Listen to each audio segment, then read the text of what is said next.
What is up mga bay? Long time no upload sa YouTube. Long time no video. So, just an update mga bay. Kahit lang nagtatanong kung sa Bisaya pa, bisan walay ng utana. And nagpahinga muna tayo mga bay sa flatbed and subok muna tayo dito sa tanker naman. So, yung hila natin mga bay is Super B trailer, propane tank. So, kung propane tank, propane yung kinakarga natin mga bay. So, and today is Tuesday, June 2, 2026. Galing tayo nung Sunday mga bay sa Taylor, sa British Columbia. Doon tayo nagkarga ng propane. And then, papuntang Whitehorse sa Yukon. And then, pinadeliver yung load papuntang Beaver Creek. Dito tayo ngayon mga bay sa Destruction Bay. And Destruction Bay na to ang name ng lugar na to mga bay. Marami ng mga camper ngayon mga bayo. Mga magka-camping kasi camping season, tag-init. Ini-enjoy nila yung summer.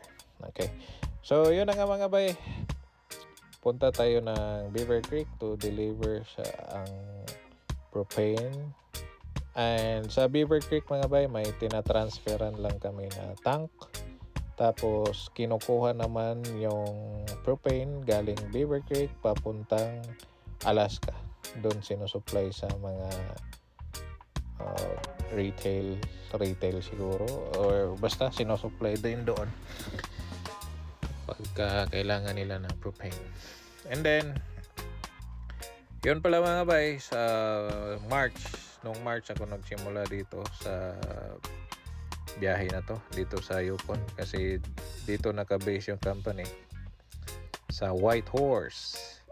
And then tinry ko lang dito mga bay, for we will see kung ano ang takbo ng biyahe dito mga bay, kasi yung pasok ko dito 2 months on, tapos uwi ako ng Manitoba kasi doon pa rin yung address ko. Siyempre ang asawa nandun eh. So, uwi ako ng every after 2 months for just a week lang.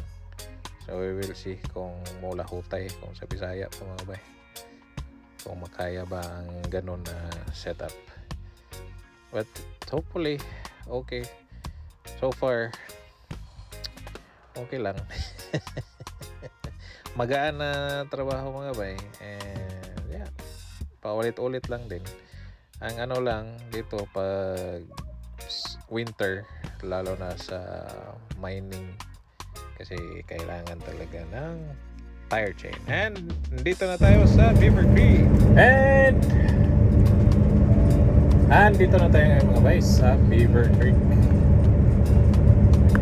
Marami na ang construction doon mga bay na nadaanan natin. So, umalis ako doon sa rest area sa Whitehorse around 12:40.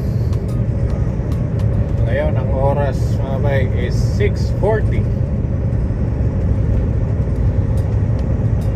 So 6 hours from Whitehorse to Beaver Creek. And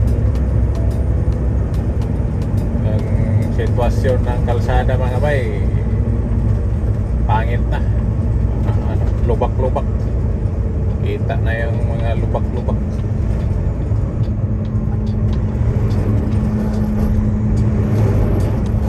Ay siya.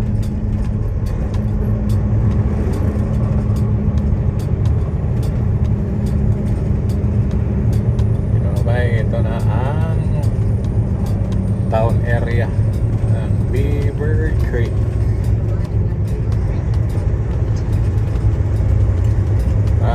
Ito yata yung last na town mga bay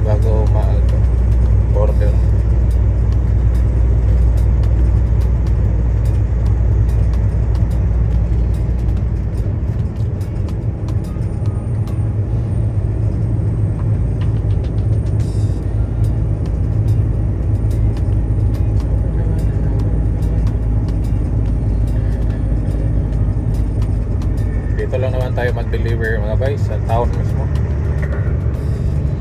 May tank dito na tatransferan, and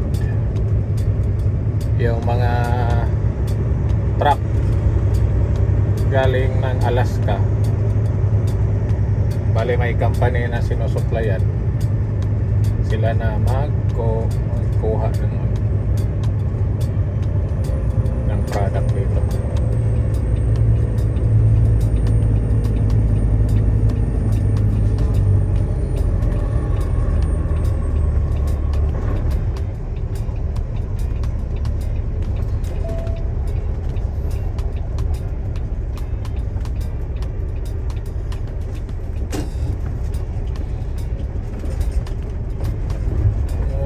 Dito sa may Pasgas banda,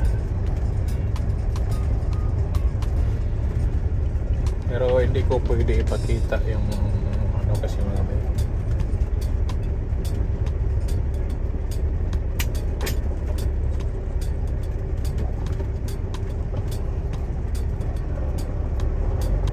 Ito na tayo sa diskargahan.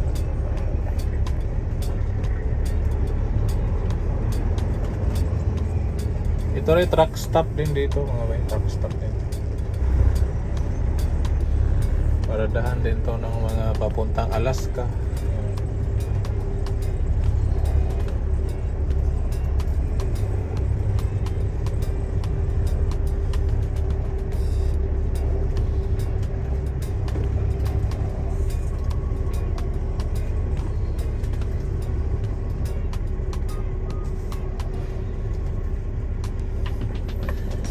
Okay.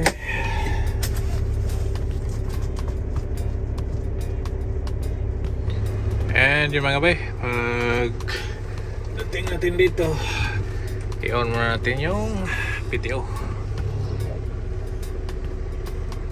Saan na ba yun? Ayan pala, PTO.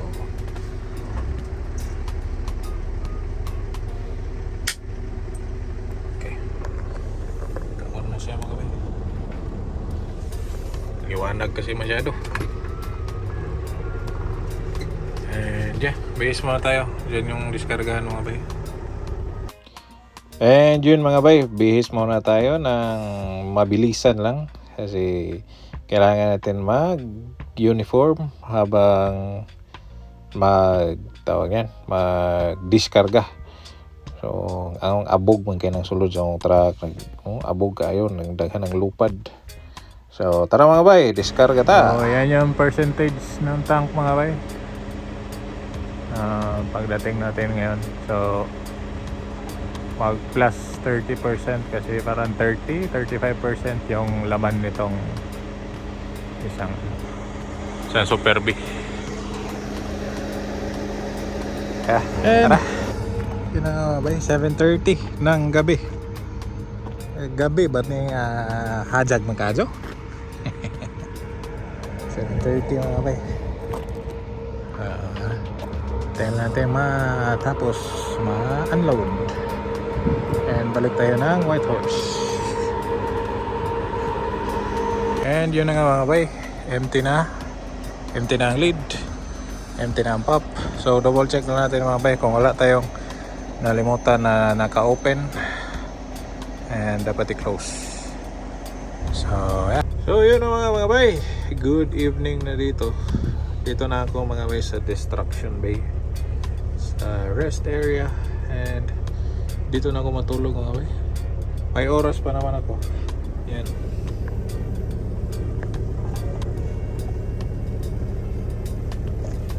May oras pa ako pero hindi naman ako nagmamadali mga bay. So itulog ko na lang kaysa mapuyat pa. Kasi may 4 hours away, 3 or 4 hours away pa ako mga bay. Kaya dito na lang. And ang oras na ngayon mga bay dito is 11:30 man siguro. Pero liwa-liwanag pa mga bay. Yeah. Doon sana ako sa tabing lake matulog kaso walang washroom doon mga bay. Dito may maliit naman na